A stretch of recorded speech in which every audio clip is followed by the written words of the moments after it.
le chemin et opère des miracles. C'était tes promesses, lumière dans les ténèbres. Mon Dieu, c'est ce que tu es. C'est ce que tu es. C'est ce que tu es. C'est ce que tu es, mon Dieu. C'est ce que tu es.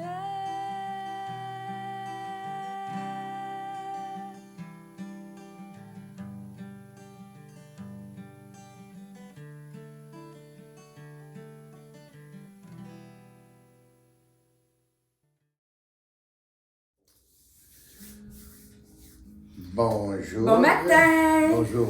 Que le Seigneur vous bénisse en abondance. En abondance. Amen. C'est notre Amen. prière ce matin pour toute la fin de semaine puis la semaine qui s'en vient. Oui, Que amen. le Seigneur vous remplisse de bénédictions. Je ne parle pas nécessairement d'argent, je parle de bénédictions de tous les sortes.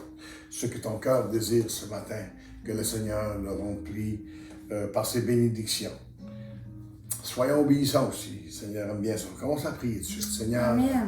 merci pour cette merveilleuse journée aujourd'hui, ce vendredi éternel Oui, qui nous fait du bien, que l'été, Seigneur, qui s'en vient, et le beau temps, Père, on aime ça, Seigneur. On est content, ça nous fait plaisir, ça nous fait du bien aussi à l'âme, Seigneur, puis à nos corps, Jésus, puis Père, au nom de Jésus, je te prie ce matin que tu puisses bénir la parole, que tu sois capable de l'exprimer, de l'expliquer du mieux que l'on peut, avec nos cœurs ouverts, Père, au nom de Jésus, on te prie ce matin. Yes. Amen et Amen. Amen. Donc, c'est un verset que tu affectionnes particulièrement, celui-là. Hein? On va aller dans le Proverbe, le chapitre 4, le verset 23. Proverbe, chapitre 4, verset 23. On va commencer comme on fait quand c'est les promesses, avec la version Louis II. On va rappeler aux gens. Puis la deuxième version qu'on a choisie pour cette promesse, ça va être dans la version Sommeur. Okay. Donc, on va le lire. Ça dit « Garde ton cœur plus que toute autre chose, car de lui viennent les sources de la vie. » Amen. Oh yes. Et dans la version Sommeur, ça dit « Par-dessus tout, veille soigneusement sur ton cœur, car il est à la source de tout ce qui fait ta vie. » De tout ce qui fait ta vie. Encore une question de vie. Hein? La vie, c'est ça bouge. La vie, ça commence de loin, c'est tout petit, on ne le voit pas à l'œil nu et ça grossit, ça grandit. Et la vie, ça devient des hommes ou ça devient des animaux avec une vie. Alors, c'est ça que c'est en réalité. Nous connaissons notre propre cœur à cause de notre conscience qui nous dicte le bien et le mal. Je suis capable de regarder en dedans de moi-même que, Seigneur, mon cœur n'est pas bien aujourd'hui parce que je pense au mal ou je fais le mal ou je pense du mal de quelqu'un, mon cœur me le dicte et je le sais profondément que je ne suis pas dans la voie que je devrais être en réalité. Mon cœur est en quel état aujourd'hui? Je me posais la question, quel est l'état de mon cœur aujourd'hui? Est-ce que je travaille à garder mon cœur dans un bon état? Est-ce que je garde à travailler mon cœur et à plaire à Dieu avec ce cœur-là? Parce qu'on se souvient que Dieu a dit, lorsqu'il a vu David, il a dit, garde le cœur, que vraiment un cœur que j'affectionne, que j'ai choisi, que j'aime beaucoup. Hein? Et j'avais une parole dans 1 Samuel. Ah, tu l'as maintenant? OK. Dans 1 Samuel, le chapitre 16, le verset 7, écoutez bien ceci. Et l'Éternel dit à Samuel, « Ne prends point garde à son apparence et à la hauteur de sa taille, car je l'ai rejeté. L'Éternel ne considère pas ce que l'homme considère. L'homme regarde à ce qui frappe aux yeux, mais l'Éternel regarde au cœur. » Wow! Wow! Ça veut donc dire que devant Dieu, le cœur est très important. Hein? C'est probablement la chose la plus importante. Tu ne peux pas aimer si tu n'as pas un cœur. Hein? L'amour, c'est la plus belle chose de Dieu, c'est la plus grande vertu de Dieu, c'est la chose la plus importante, mais elle est conduite par un cœur en bon état en réalité. Le Seigneur nous donne un commandement très précis. Garde ton cœur. Plus que toute chose, car de lui il découle, où viennent les sources. Un commandement très précis et très précieux. Hein? C'est vraiment précieux de garder son cœur parce que je veux dire, c'est quelque chose qui va suivre toute ta vie. C'est quelque chose, non seulement qui va suivre toute ta vie, mais qui doit dealer avec toute ta vie. Garder son cœur est ordonné par Dieu. Hein? Garder son cœur est bon pour la santé. Parce que si j'ai un cœur en mauvais état, je trouve toutes sortes de problèmes, toutes sortes de raisons, toutes sortes de malaises, toutes sortes de maux, parfois dans mon corps, parce que je ne suis pas en bon état. Un cœur qui n'est pas bien, c'est pas, je dirais, une personne qui n'est pas en bon état non plus. Donc, la condition dans laquelle se trouve notre cœur va déterminer notre condition de vie. Ah oui. Okay? Fait que des fois, on a juste à écouter les gens parler ou à les regarder agir, puis on peut savoir la condition, on peut discerner justement, c'est ça, la condition de leur cœur. Donc, si on prend notre pouls, c'est important de prendre régulièrement, comme tu dis, tous les jours. Il faut prendre notre pouls spirituel pour savoir où on en est avec notre cœur. C'est important. Puis comment qu'on fait ça? Ben, comment tenir la parole de Dieu dans notre cœur? Parce que dans le fond, c'est la parole de Dieu. Ouais. C'est pas rien d'autre. Puis c'est en méditant la parole de Dieu constamment. Ah là, je vous dis pas de prendre votre Bible toute la journée, vous promenez avec. Ben, la Bible, jour et nuit. Oui, c'est ça, tu sais, mais sa parole a fait son effet quand on la lit sincèrement, puis que c'est ça, tu sais, même sur notre couche, c'est ça, tu sais, quand on est sincère, tout ça, qu'on prend le temps de la méditer, tu sais, c'est-à-dire de réfléchir jusqu'à ce qu'elle fasse partie de notre conscience intérieure. Pas juste la lire, tu sais, il y en a, j'avais noté ça, tu sais, il y en a qui mémorisent des versets, puis tu sais, c'est correct, là, mais... Tu sais, les Écritures, ils veulent les apprendre. Il y en a qui savent la Bible par cœur. Tu sais, je dis ça souvent aux gens. Tu sais. Il faut la mettre sur le cœur. Mais tu sais, entre là et là, tu sais, il faut que la parole de Dieu rentre dans ton cœur, mais il ne faut pas juste qu'elle reste dans ton cœur. Il faut qu'elle pose des actions aussi dans ta propre vie. Tu sais, ça, c'est important. Donc, c'est pas juste une connaissance intellectuelle ou tu sais, vraiment intelligente. Là. Non, il faut... réfléchir et la laisser s'enraciner. Il faut qu'elle s'enracine en nous, la parole de Dieu, dans notre cœur. Puis il faut la nourrir. Puis comment qu'on la nourrit? C'est dans la prière, c'est en la lisant davantage, en la méditant. Tu sais, méditer, un jour, j'avais entendu quelqu'un qui disait, méditer, c'est comme une vache, là, quand elle mange toujours, tu sais, puis elle mange, tu sais. Elle rumine, merci, c'est ça, tu sais. Fait que, tu sais, la parole de Dieu, on doit toujours l'avoir constamment dans notre cœur, dans notre conscience. Amen.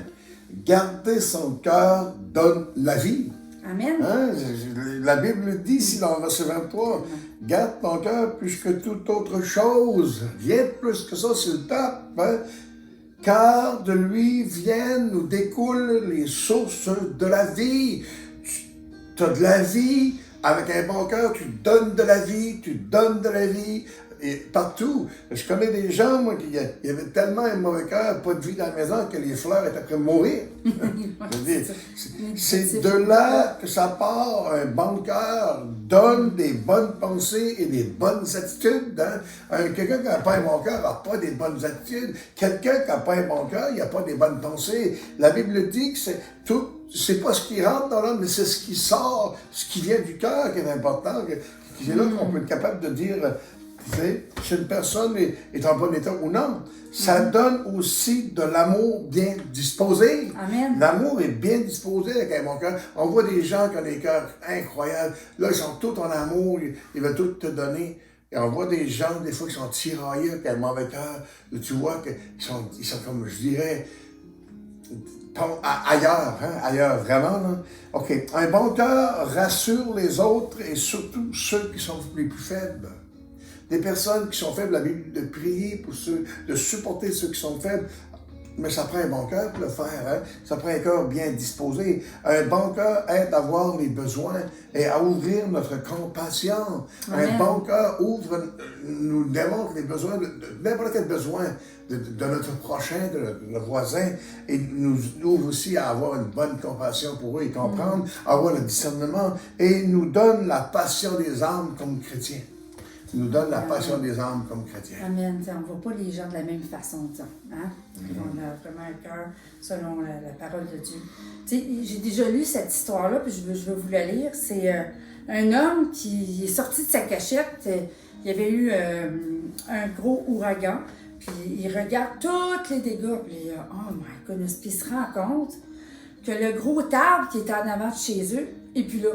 Mais ce qu'il trouve d'étrange, c'est que tous les petits arbres qui étaient autour ont tenu bon. Puis il se dit, qu'est-ce que c'est ça? Comment ça se fait, tu sais? Fait qu'il est allé tout de suite à la souche voir qu'est-ce qui s'est passé. Puis c'est là qu'il s'est rendu compte que l'arbre était pourri par en dedans. C'est toute une leçon d'apprendre ça, tu sais. Comment est-ce que c'est possible, tu sais, des choses comme ça. Tu sais, la tempête a simplement mis à jour cette détérioration cachée. De l'arbre. C'est ça. Des fois, notre cœur peut être détérioré, puis on peut bien paraître à l'extérieur. On cache des choses. On cache des choses. Mais on ne peut rien cacher à Dieu. Tout est découvert, c'est ça. Tu sais, tout va être à découvert, puis Dieu, il connaît notre cœur. Donc, il sait. Mais c'est à nous de s'assurer que notre cœur, on a fait, comme on disait auparavant, là, on a pris notre pouls spirituel, puis on est allé faire le ménage. C'est important de le garder toujours. Les actions parlent plus que les mots.